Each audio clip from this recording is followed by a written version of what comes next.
اب عبداللہ ابن زبیر نے کیا خود نماز ایجاد کی ہے؟ صحابی تھے. کس سے سیکھی؟ ابو بکر صدیق سے، اور انہوں نے نبی صلی اللہ علیہ وسلم سے. لہذا یہ انڈائریکٹلی چین ثابت ہوتی ہے ارسال یدین والی. اچھا، اب اس میں ایشو یہ کھڑا ہو جاتا ہے، وہ کہتے ہیں کہ جی ہو سکتا ہے کہ عبداللہ ابن زبیر کو پتہ ہی نہ ہو کہ ہاتھ باندھنا سنت ہے. تواڈے منڈے نو پتا ہے، تواڈے مولویوں نو تنخواہ داراں نو پتا ہے کہ ہاتھ باندھنا سنت ہے کہ چھوڑنا. عبداللہ ابن زبیر نو نہیں پتا، جنہیں ابو بکر صدیق تو نماز سیکھی ہے علیہ السلام رضی اللہ تعالیٰ عنہ.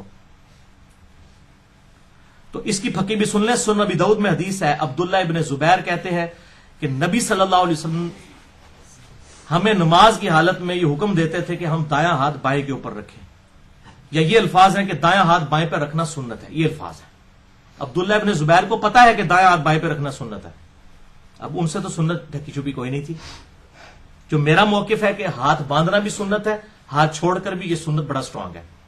یہ بہت موقف سٹرانگ ہے، ورنہ دوسرا موقف بڑا خطرناک ہے. میرے پاس شیخ زبیر صاحب کے کچھ جو ہے وہ شاگرد اور معتقد لوگ آئے، انہوں نے میرے ساتھ اس معاملے پہ بحث کی. میں نے کہا جی ایک ایسا صحابی جسے یہ پتا ہے کہ دایاں ہاتھ بائیں پہ رکھنا سنت ہے اور وہ پھر بھی ہاتھ چھوڑ کر نماز پڑھ رہا ہے، تو اس کا کیا رزلٹ نکلتا ہے؟ ایک رزلٹ تو یہ نکلے گا کہ ہاتھ باندھنا منسوخ ہو چکا ہے، تبھی تو ہاتھ چھوڑ کے نماز پڑھ رہے ہیں نا. اس کو اب یہ تو نہیں کہیں گے ان تک حدیث نہیں پہنچی، وہ تو خود روایت کر رہے ہیں اور صحیح حدیث ہے سنن ابی داؤد میں. شیخ زبیر صاحب نے اس پہ صحت کا حکم لگایا ہوا ہے. اچھا، یہ تو سیدھا سیدھا رزلٹ نکلتا ہے. یا دوسرا پھر ساڈے والا مان لو کہ وہ بھی سنت اے بھی سنت. تسی روندے پہ ہو گئے رکوع کے بعد ہاتھ باندھنے چاہیے کہ نہیں؟ بھائی پہلے والے ہاتھ باندھنے نو پہلے سنبھالو، وہ بھی اتوں پہ جانا جائے. تسی رکوع دے بعد والی گل دی کر کرو جڑی کہ سعودی عرب دے مولویاں نے بدعت شروع کر دیتی ہے، انہوں چھڈو. پہلے والے نو پہلے سنبھالو کہ پہلے والا بھی بچتا ہے کہ نہیں. ابن زبیر رضی اللہ تعالیٰ عنہ خود راوی ہے کہ دایاں ہاتھ بائیں پہ رکھنا سنت ہے اور پھر وہ خود ہاتھ چھوڑ کے نماز پڑھتے ہیں. تو اس کے دو ہی معنی ہوں گے، یا تو یہ ہاتھ چھوڑنا جو ہے یہ ہے بعد والی سنت اور ہاتھ باندھنے والی سنت منسوخ ہے، یا دوسرا یہ ہے کہ یہ دونوں طریقے سنت ہے. اور مصنف ابن ابی شیبہ میں پورا باب ہے ان صحابہ اور تابعین کا بیان جو ہاتھ باندھ کر نماز پڑھتے تھے، پھر اس کے بعد باب ہے ان صحابہ اور تابعین کا بیان جو ہاتھ چھوڑ کر نماز پڑھتے تھے. Clear cut. شیخ زبیر صاحب نے کہا اس سے مراد رکوع کے بعد ہاتھ چھوڑنا ہے، حالانکہ امام ابن ابی شیبہ نے اس پہ باب باندھا ہے ان صحابہ اور تابعین کا بیان جو ہاتھ چھوڑ کر نماز پڑھتے تھے، اور ان کا بیان جو اس میں رکوع کے پہلے اور بعد کا ذکر ہی نہیں انہوں نے کیا، وہ تو قیام کی بات کر رہے ہیں. اچھا، لیکن انسان تو پھر غلطی کھا جاتا ہے نا. اب شیخ زبیر صاحب کو جب الیاس گھومن کا سامنا ہوا تو انہوں نے دوسرے رسالے میں اور بات کر دی. الیاس گھومن صاحب نے یہ پلی لی کہ جی جو چیپٹر پہلے باندھے جاتے ہیں نا وہ حدیثیں منسوخ ہوتی ہیں اور بعد والی جو ہے اس کی ناسخ ہوتی ہیں. ٹھیک ہے، تو شیخ زبیر صاحب نے 5 مثالیں دی حدیث کی کتابوں سے کہ جس میں ناسخ و منسوخ والا چکر نہیں، لیکن محدثین کے باب اس ترتیب سے ہیں. اس میں ایک مثال انہوں نے یہ دی، انہوں نے کہا الیاس گھومن صاحب اگر یہ بات ہے نا تو امام نے ابی شیبہ نے پہلا باب باندھا ہے ہاتھ باندھ کے نماز پڑھنے کا بیان، اور دوسرا باب باندھا ہے ہاتھ چھوڑ کر نماز پڑھنے کا بیان. لہذا اس کے تحت تو ہاتھ باندھنا منسوخ ہے. ادھر اس کو پھکی دینی تھی تو انہوں نے مان لیا کہ رکوع کے بعد والا نہیں قیام والا ہے، اور ادھر یہ کر گئے. اللہ تعالیٰ ان کی غلطی معاف کرے، اور میں سمجھتا ہوں ان کی حق گوئی جو ہے ان کی غلطیوں پر بھاری تھی. لیکن یہ میں ان لوگوں کے لیے پھکی دے رہا ہوں جو مجھے کہتے ہیں میں شیخ زبیر صاحب کا اندھا مقلد، نعوذ باللہ، میں کسی کا مقلد نہیں ہوں. میں نے ان کی غلطیاں اور بھی پکڑی ہیں، یہ بھی پکڑی ہیں. اور میں نے جب شیخ زبیر صاحب کے وہ جو معتقد آئے ہوئے تھے 5-6 لوگ، ان کو جب بتائی وہ ہنسنے لگ پڑے، کہتے ہیں بات تو آپ کی ٹھیک ہے کہ یہ ایسے ہی ہے. تو یہ بات بھائیو حق ہے. عبداللہ ابن زبیر رضی اللہ تعالیٰ عنہ ہاتھ چھوڑ کر نماز پڑھتے تھے، اور میرا خیال اس میں یہ ہے کہ چونکہ وہ بنو امیہ کے مخالف تھے، اور بنو امیہ جو ہیں وہ جان بوجھ کر ایک ہی سنت کو جاری کرتے تھے، دائیں ہاتھ بائیں پہ رکھنے والی، دوسری سنت کو چھوڑتے تھے. تو وہ جان بوجھ کر ایسا عمل کرتے تھے تاکہ یہ سنت بھی مردہ نہ ہو. جیسا کہ سیدہ ام حبیبہ کے بارے میں آتا ہے، ابو سفیان رضی اللہ تعالیٰ عنہ کی بیٹی اور ہماری ماں اور حضرت معاویہ بن ابی سفیان کی بہن رضی اللہ عنہم اجمعین، کہ ان کے جب والد فوت ہوئے، بخاری اور مسلم دونوں میں آتا ہے، 3 دن جب گزر گئے تو انہوں نے اپنے جسم پہ لا کے رنگ دار خوشبو ملی. تو لوگوں نے کہا تہاڈا پیو مر گیا تسی خوشبو مل. انہوں نے کہا میں یہی بتانا چاہتی ہوں کہ اللہ کے محبوب صلی اللہ علیہ وسلم نے فرمایا تھا کہ جو عورت اللہ اور یوم آخرت پر ایمان رکھتی ہے اس کے لیے جائز نہیں ہے کہ وہ کسی میت کے اوپر سوگ کرے 3 دن سے زیادہ، سوائے اپنے خاوند کے 4 مہینہ 10 دن. میرا باپ فوت ہوا ہے، 3 دن سے زیادہ سوگ نہیں ہوگا، اور میں نے یہ خوشبو ملی ہے تہاڈا قبلہ درست کرنے واسطے. حالانکہ وہ نہ بھی کرتی، لیکن انہوں نے اعلانیہ یہ کام کیا، جان بوجھ کے ایسا کام کیا جس سے کسی کا قبلہ درست ہو. اور عبداللہ ابن زبیر بھی جان بوجھ کے ہاتھ چھوڑ کے نماز پڑھتے تھے. اچھا، اب جب یہ باتیں لوگ کرتا ہوں آپ بھی پڑھتے ہیں؟ میں جی پڑھتا ہوں جناب، اہل حدیث کی مسجد میں پہلی صف میں کھڑے ہو کے پڑھتا ہوں. پھر ہوں ہمیں تو ڈر کوئی نہیں ہے, اسی تو پائی 302 چلتی پھرتی, آ جاؤ. یہاں بھی کچھ مولوی میرے خلاف ہوئے, میں نے کہا اپنے مولوی صاحب کا فتوا پڑھو. شیخ عبدالعزیز بن عبداللہ بن باز مفتی اعظم سعودی عرب 66 سال تک رہے, ان کا فتوا ہے کہ ہاتھ باندھ کر نماز پڑھنا بھی سنت ہے, ہاتھ چھوڑ کر نماز پڑھنا بھی سنت ہے. اچھا, بلکہ امام مالک کی جو ماننے والے ہیں نا مالکی, ان کے نزدیک تو ہاتھ باندھ کے نماز پڑھنا منسوخ ہے, اور وہ حوالہ المدونۃ الکبریٰ سے لے کر آتے ہیں. ہمارے نزدیک وہ کتاب ثابت نہیں ہے صحیح سند کے ساتھ. بہر المدونۃ الکبریٰ میں امام مالک کا یہی فتوا ہے کہ میں نے اہل مدینہ کو, صحابہ کی اولاد کو ہاتھ چھوڑ کے نماز پڑھتے ہوئے پایا ہے. اب مالکی کہتے ہیں ان کی کتاب ہے, اس کو فالو کرتے ہیں, اس لیے مالکی ہاتھ چھوڑ کر نماز پڑھتے ہیں. سوڈان پورا ہی تقریباً ہاتھ چھوڑ کے نماز پڑھتا ہے, فلسطین والے بھی, اور ادھر یہ سارے یہاں اہل تشیع بھی پڑھتے ہیں, ہاتھ چھوڑ کے نماز پڑھتے ہیں. یہ اہل سنت اہل تشیع کا ایشو نہیں ہے. البتہ الموطا امام مالک جو ہے کتاب, اس میں ہے کہ دایاں ہاتھ بائیں پہ رکھنا سنت ہے. میرا موقف یہ ہے کہ دایاں ہاتھ بائیں پہ رکھنا بھی سنت ہے, اور ارسال الیدین کرنا بھی سنت ہے. یہ دونوں طریقے سنت ہیں. ہم الحمدللہ دونوں طریقوں پر عمل کرتے ہیں. اور یہ دایاں ہاتھ بائیں زرہ کے اوپر رکھیں گے اس طریقے سے, ناف کے نیچے نہیں رکھا جائے گا, نہ یہ ادھر رکھا جائے گا, یہ ادھر رکھا جائے گا جو طریقہ ہے, اور ارسال الیدین کرنے والا. اب اس حوالے سے حق گوئی میں نے جو ہے الحمدللہ کر دی ہے. اور اس میں ایک اور بھی معاملہ سن لیں, بہت خطرناک چیز ہے, وہ میں آپ کو بتا دوں. سیدنا ابو حمید سعدی کی جو حدیث ہے 10 صحابہ والی, وہ ڈیسائسو حدیث ہے ویسے, اور میں وہ اہل تشیع کی وہ کتاب نماز پیمبر نہ پڑھتا امین الحسینی صاحب کی, تو میں نے تو حدیث کئی بار پڑھی تھی. میں تو ساروں کی کتابیں پڑھتا ہوں. اگر ہماری کتاب سے کوئی حوالہ دے رہا ہے تو میں نہیں کہوں گا تسی پائیے حوالہ کی تو دیتا ہے. بھائی ابو داؤد میری کتاب ہے, مجھے حوالہ دیا جائے گا تو میں مانوں گا. بخاری مسلم میری کتابیں ہیں, میں رفع الیدین کی حدیثیں بھی مانوں گا, اور بنو امیہ کی بدمعاش حکومت کے خلاف والی حدیثیں بھی مانوں گا. مجھے تو کوئی تکلیف نہیں, میں کوئی منکرین حدیث تو نہیں ہونا. باقی تو ساری منکرین حدیث ہیں, تقریباً سارے مکاتب فکر کے لوگ, اکثر یہ جو ہے منکرین حدیث ہو چکی ہے, اپنے مطلب کی حدیثیں مانتے ہیں. اور دکھ سب سے زیادہ مجھے غصہ آتا ہے اہل حدیث کے اوپر, کیونکہ بریلوی دیوبندیوں نے تو پہلے ڈکلیئر کر دیا ہم تو اپنے بزرگ بابوں کے پیچھے. اہل حدیث نام بھی حدیث کا لے, پھر بھی اپنے بابوں کے پیچھے چلیں, انہوں تو میں نہیں چھڑتا. اور گستاخانہ عبارتوں میں مجھے سب سے زیادہ غصہ بریلوی دیوبندیوں پہ آتا ہے, اہل حدیث پہ کم آتا ہے. میں کہتا ہوں خصوصاً بریلویوں کے اوپر کہ آپ کو تو کہا گیا سارے گستاخ رسول ہیں, اور تواڈے جو بابیاں دے میں گستاخیاں کڑیاں نے, ہن مامے انہاں دا دفاع کردے ہو تسی. اشرف علی رسول اللہ تانوں غلط نظر آندا سی, ہن چشتی رسول اللہ دا دفاع کردے ہو. تو ہر معاملے میں مجھے پھر غصہ آتا ہے اس حوالے سے. شیعوں پہ بھی آتا ہے جب یہ صحابہ پر لعن طعن کرتے ہیں. میں کہتا ہوں یہ تم ایک طرف کہتے ہو معاویہ کو مانتے نہیں ہیں, دوسری طرف وہی بدعت جو ان کے دور میں جو ہے ممبروں پر مولا علی علیہ السلام پہ لعنت شروع ہوئی, تم اسی کی پھر دفاع کرنے, اسی سلسلے کو آگے لے کے چل رہے ہو. تو تم تو شیعان معاویہ اور شیعان علی تو ہے ہی نہیں ہو. تو ساروں کے معاملہ ہے, یہ غصہ جو ہے کسی ایک کے اوپر نہیں ہوتا. وہ کہتے ہیں بعض میں کہتا ہے جس کی دم پہ پاؤں پڑ رہا ہوتا ہے وہ کہتا ہے ساڑھے تو غصہ کھا رہا ہے. میں الحمدللہ حق بات کرتا ہوں, ڈنکے کی چوٹ پر علمی اختلاف کریں, گالی گلوچ نہ کریں. اور آپ دیکھیں الحمدللہ میرے خلاف جتنی ویڈیو اسٹڈی میں ہے نا, آپ دیکھیں گے کسی نے کوئی آیت حدیث پیش نہیں کی ہوئی ہے. یہ گمراہ ہو چکا ہے, اس کو ایران سے فنڈنگ ہوتی ہے, اسے سعودی عرب سے فنڈنگ ہوتی ہے, یہ کسی مدرسے کا نہیں پڑھا. او خدا دا نہ پڑھی لکھی گل کرو, لوگ کہاں نہیں جے کھاندے, تسی کہاں کھاندے ہو نا, لوگ کہاں نہیں کھاندے, لوگوں کی عقلاں نے. الحمدللہ لوگوں کی عقلیں ہیں, لوگوں کو پتہ چل رہا ہے کس ٹون سے آپ بول رہے ہیں, لوگوں کو پتہ ہے یہ بات دلیل سے ہو رہی ہے, یہ نہیں ہو رہی. آپ لوگوں نے گھاس کھانا چھوڑ دی ہے, مولوی صاحب آپ بھی گھاس کھانے چھوڑ دیں. اب لوگ دلائل کے اوپر بات کرتے ہیں. تو ابو حمید سعدی کی حدیث جو ابو داؤد میں 730 نمبر ہے, 10 صحابہ کی موجودگی میں انہوں نے نماز کا طریقہ بتایا. نبی صلی اللہ علیہ وسلم کی وفات کے 30 سال بعد, جو اہل حدیث بھی کہتے ہیں ہماری بنیادی دلیل ہے کہ 30 سال تک تو صحابہ کو کوئی پتہ ہی نہیں تھا کہ یہ منسوخ بھی ہوئی ہے, یہ جھوٹا جو انہوں نے پروپیگنڈا نے کیا ہوا ہے. اس میں کیا الفاظ ہیں؟ ابو حمید سعدی 10 صحابہ کی موجودگی میں, اور 11ویں خود. میں کہنا اے 11 سرکاراں, تسی 11ویں دی سرکار, اے 11 سرکاراں نو منو, 11 سرکاراں, اور صحیح واقعی 11 سرکاراں, 11 کے 11 صحابی ہیں.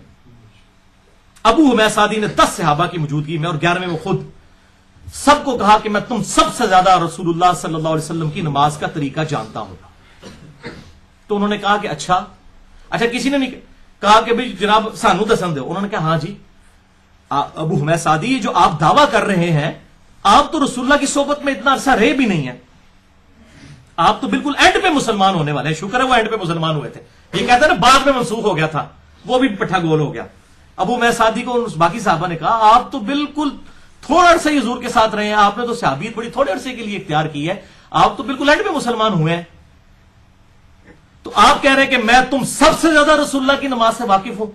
پھر انہوں نے یہ نہیں کہا کہ بیٹھا, انہوں نے کہا ٹھیک ہے ابو حمید آپ حدیث بیان کیجئے. سنن ابی داؤد کی طریق میں بیان کر رہا ہوں, ترمذی میں بھی ہے لیکن ابو داؤد والی 730 نمبر, مشکات میں بھی موجود ہے لیکن وہ ابو داؤد والا طریق نہیں ہے, وہ ہے طریق ہے ترمذی والا. ابن ماجہ اور ترمذی کا. میں ابو داؤد 730 نمبر, جسے شیخ البانی, شیخ زبیر لزئی, سب محدثین اس کو صحیح کہتے ہیں. امام ترمذی نے خود کہا ہے اس حدیث کو حسن صحیح, خالی حسن نہیں, حسن صحیح. اچھا, تو ابو میں سعدی کہتے ہیں کہ جی نبی صلی اللہ علیہ وسلم, اچھا ان صحابہ نے کہا آپ نماز کا طریقہ بیان کیا, ان کا سنو پھر. نبی صلی اللہ علیہ وسلم جب نماز شروع کرتے تو اپنے دونوں ہاتھ کندھوں تک اٹھاتے. کندھوں سے مراد ہتھیلیاں کندھوں کے برابر, انگلیاں کانوں کی سیدھ میں. یہ کانوں تک بھی اس کو کہتے ہیں, کندھوں تک بھی اس کو کہتے ہیں. میں نے رفع الیدین والا لیکچر دیا مسئلہ 70B میں بتایا. تو آپ صلی اللہ علیہ وسلم جب نماز کا ارادہ کرتے, اچھا اب جب کوئی بندہ نماز کا ارادہ کرنے آئے گا تو وہ کیا ہاتھ باندھے ہوئے کھڑا ہوگا؟ وہ تو نارمل حالت میں کھڑا ہوگا نا, ارسال الیدین کر کے. تو جب نماز کا ارادہ کرتے تو اپنے دونوں ہاتھ کندھوں تک اٹھاتے, اس کے بعد ہر ہڈی اپنی جگہ پر آ جاتی واپس. ہر ہڈی اپنی جگہ پہ کہاں پہ واپس آئے گی؟ جہاں سے سٹارٹ لیا تھا اس نے, یعنی ہاتھ چھوڑ دیے, ادھر سے ہی کھڑے کیے, ادھر ہی چھوڑ دیے, ہر ہڈی اپنی جگہ پر واپس آ جاتی. تو آپ صلی اللہ علیہ وسلم سورۃ الفاتحہ پڑھتے, باقی چیزیں ساتھ پڑھتے. اس کے بعد جب رکوع کے لیے جھکنے لگتے, پھر دونوں ہاتھ کندھوں تک اٹھاتے, پھر رکوع میں جاتے, پھر رکوع سے سر اٹھاتے, پھر دونوں ہاتھ کندھوں تک اٹھاتے, پھر ہر ہڈی اپنی جگہ پر آ جاتی.